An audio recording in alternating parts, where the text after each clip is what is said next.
So first, we're gonna know more about the TOEFL IBT test, and here are general information about the test.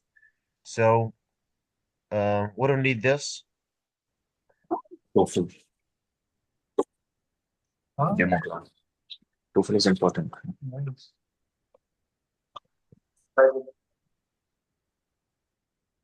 We will start by the reading section. So in this chapter, we're gonna know the 9 types of TOEFL reading questions, how to recognize each reading question type, tips for answering each reading question type, and strategies for preparing for the reading section. So first, the TOEFL IBT reading section includes 2 reading passages, each approximately 700 words long. But before I start, if anyone has any question, feel free to ask, even if you want to interrupt me. Okay, this is okay. You see my screen now? Do you get it? I think I did it. Again, Oh, okay. yes. I mean, if you have any I see it. questions while I'm reading, feel free to ask. Interrupt me. That's Got it. okay.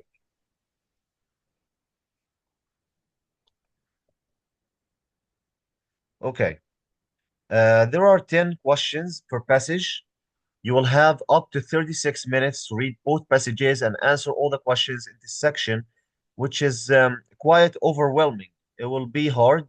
It won't be easy because each question, if we divide 20 questions by 36, we will get 1.8 minutes for each question, which is not that long. You don't have a lot of time in this section. So it's important to know the tips and tricks to be able to solve it in the fastest ways. In the reading section, you may skip questions and come back to them later as long as you answer all the questions before time is up. You can go back and forth between questions. If you don't know the answer for one question, you can leave it or choose an answer choice that you think this is the correct one, and then come back to it to ensure it's correct, to revise it again. Reading passages, TOEFL IBT reading passages are excerpts from college level textbooks and other books that will be used in introductions to an academic discipline or topic. The excerpts are changed as little as possible because the goal of the test is to assess how well test takers can read the kind of writing that is actually used in an academic environment. So this test as a whole is academic.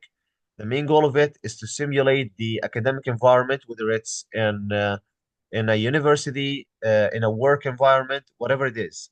In the following discussion, a passage and the 10 items associated with it are referred to as a set. So when we are talking about a set, we'll be talking about one reading passage plus 10 questions that follow it. The passages cover a variety of subjects. Do not worry if you are unfamiliar with the topic of a passage. All the information needed to answer the questions is in the passage. So you don't need to know anything about the topic of the passage specifically or technically. All the information you need is in the passage. You only need to understand and comprehend the passage. You don't need to know anything about literature, any previous knowledge about literature, about aerospace, about physics, chemistry, whatever the topic is. All TOEFL reading passages are classified into 3 basic categories based on author purpose. It might be exposition, argumentation, and historical and biographical narrative. Exposition, this is when the author is trying to tell you information about a specific fact, for example, scientific fact um, uh, or theory or something like this. Argumentation, when there is an argument and two parts are argumenting about something. So there is a discussion. There are different points. There are many relationships here, like compare and contrast that we will discuss later.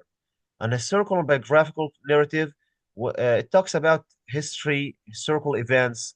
Biographical, when it talks about the life of someone, this is biography, what achievements he had in his life, and so on. Often passages will present information about the topic from more than one perspective or point of view. This is something you should note as you read, because usually you will be asked at least one question that allows you to show that you have understood the relationships of different perspectives to one another. And let me underline this word, which is relationships. And relationships are very important in the TOEFL. You need to recognize and understand the relationships between the passages, the sentences. So it will be you will be asked about them. And to the overall passage organization, common types of organization you should be able to recognize are classification, compare and contrast, cause and effect, problem and solution. So these are some of the relationships that will be discussed in the reading passages. TOEFL IBT reading passages are approximately 700 words. Okay, we don't need this. So we'll start with the reading questions. We have three categories of reading questions. We have basic comprehension questions, which are factual information questions. You might have 2 to 5 questions per set in one passage, like in the 10 questions that follow the reading passage, you will find from 2 to 5 questions which are factual information that asks about facts and specific details. You'll have negative factual information questions from 0 to 2. It might not appear in the set. Vocabulary questions, 1 or 2 questions per set. Reference questions, 0 or 1 question. Sentence simplification. Okay, inferencing questions. You will have 3 questions: inference, a rhetorical purpose, and insert text questions. And for the reading to learn questions, you will have 1 question, which is a prose summary. And the earlier versions of the test, there was another question that was called fill in the chart, that is considered a reading to learn question, but it was deleted in the updates that they have done. The following section will explain each of these question types. You will find out how to recognize. So this is what you will get from this session. You will recognize each type, see examples of each type with explanations. You will also find tips that can help you answer each reading question type. So we'll start by reading the basic information and inferencing questions. The factual information questions, these questions ask you to identify factual information that is explicitly stated in the passage. And explicitly is very important here because this information will be stated clearly. What I mean by explicitly is clearly. You will not need to understand the passage deeply, to recognize the hidden meaning. No, it will be clear. He will ask you about a specific date, about a specific reason, a specific name. All these information are clearly stated in the passage. So your role is to find it fast and to find the correct answer. Okay? Factual information questions can focus on facts, details, definitions, or other thematically relevant information presented by the author. They ask you to identify specific information that is typically mentioned only in part of the passage. He won't ask you about the general idea, the main point, or um, something that relates to the whole passage, to understanding the whole passage. No, he will ask you about specific thing, about small detail. So you don't need to know or read the passage up front. You don't need to go and start by reading the passage to answer this kind of questions. Only what you need to do is to read the question, understand it, understand what it needs, whether it asks about fact, detail, definition, um, date, name, and then you can go to the passage. The passage that the test will highlight it, like it will be in paragraph 2, paragraph 3, whatever the paragraph is. You will start skimming and looking at the sentences fast by your eyes. When you recognize keywords, we will apply this tips. Okay, we'll apply them when we practice. So a general idea, you will skim through the paragraph. When you find keywords or you find keywords like in the question or what it asks for, you will stop. You will read 2 sentences before and 2 sentences after, and you will start gaining and checking if this is the correct answer. Okay, let's move on. Often the information needed to answer the question correctly is presented in a few sentences within a longer paragraph. And he's mentioning few sentences. As I mentioned, it doesn't need understanding of the whole paragraph or the whole passage. So a big mistake you might be making when answering this kind of question is to read the whole passage, is to read the whole paragraph. This will waste your time instead of just reading the few sentences that contain the correct answer. Every set contains at least 2 factual information questions, and some have as many as 5. Okay, how to recognize factual information questions? Factual information questions are often phrased in one of these ways. According to paragraph X, which of the following is true about Y? So he's asking about a specific information, about what is true. Okay? According to paragraph X, which of the following is the main reason that Y declined? He's asking about the main reason. According to paragraph X, Y declined mainly because he's also asking about the reason. In paragraph X, which if the following is identified as an advantage of having Y, he's asking about an advantage.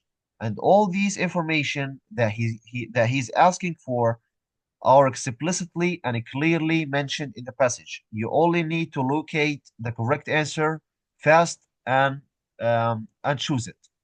In paragraph X, which of the following is presented as evidence supporting the conclusion, is asking about evidence. According to paragraph X, Y differs from Z in which of the following ways? He's asking about the difference. So we'll go for the tips. Expect to refer back to the passage in order to determine what exactly is said about the subject of the question. Since the question may be about a detail, you may not recall the detail from your first reading of the passage. So my tip here is to read first the question, understand what it asks for, whether it's a detail, a date, a fact, a relationship, a difference, an evidence, an advantage, and go to the passage, go to the paragraph that he's mentioning, whether it's paragraph 1, 2, 3, 4, and start skimming. Like go for it. Don't read every word. Don't read deeply. Okay? Don't focus on details. Just read by your eyes fast in order to recognize what he's asking for. Whether he's asking about an evidence, you will start looking where you see evidence, where you see he's talking about the conclusion, for example, and you will find the answer like in the sentence before or after this sentence that you will locate. Okay? Realize that some or all of the answer choices may paraphrase the information relevant to answering correctly. Paraphrasing is common in the answer choices as well as in the wording of the questions for all question types in the reading section. So what this means is don't expect the question or the answer choices to be identical and to have the same words as the passage as the paragraph. It won't have the same words. It will have other words with the same meaning. Um, like I want in the question, there might be an evidence, okay? But in the paragraph, you will find another word that is synonym to evidence, but it has the same meaning. It's a different word, but the same meaning. This is what he tests you. He wants you to know the synonyms. He wants you to understand, to really know if you really understand the question. Do not select an answer just because it is mentioned in the passage. Your choice should answer the specific question that was asked. And a lot of students make this mistake. They go to the passage, they don't understand what the question is asking for. They just look for the keywords in the question. They find these keywords. They think they found the correct answer just to choose the words that are the same in both the question and the passage, and just to choose it. They don't really care about the meaning, and this is a big mistake. You need first to understand the question and know what it asks for, and then go to the passage and find the answer. If you don't understand the question, whatever your answer might be, unless you choose it accidentally, like by luck, will be wrong. Do you have any questions until now? Any more questions? Okay. I would like So to ask something. Can yeah, you yeah, hear go me? for it. Yeah. Yes. So these reading passages, they have a set of questions, and are they provided with multiple choice first answers, and we have to pick one of them? Is that how it goes? Yeah, yeah, yeah. It has, this is a multiple choice question. This is a sample of the question. In the Okay. real test, you won't see like this format. This passage, this paragraph will be in on the left of the screen, like here, and the questions will be on the Okay. right side of the screen. So this will be Oh, highlighted because it has the correct answer. And the ETS wants you to not to waste time. So they highlight this passage, this paragraph, and they want you to look for the answer in this paragraph. And this is a okay. question. According to paragraph 2, sculptors in the Italian Renaissance stopped using cannonballs in bronze statues of horses because he's asking about the reason they stopped using cannonballs. So you'll Fact. have four answer choices, and you must choose the correct one. So I want Yes. you to answer this question, okay? Yes. And Before we that, will I have discuss some more the answer questions. choices.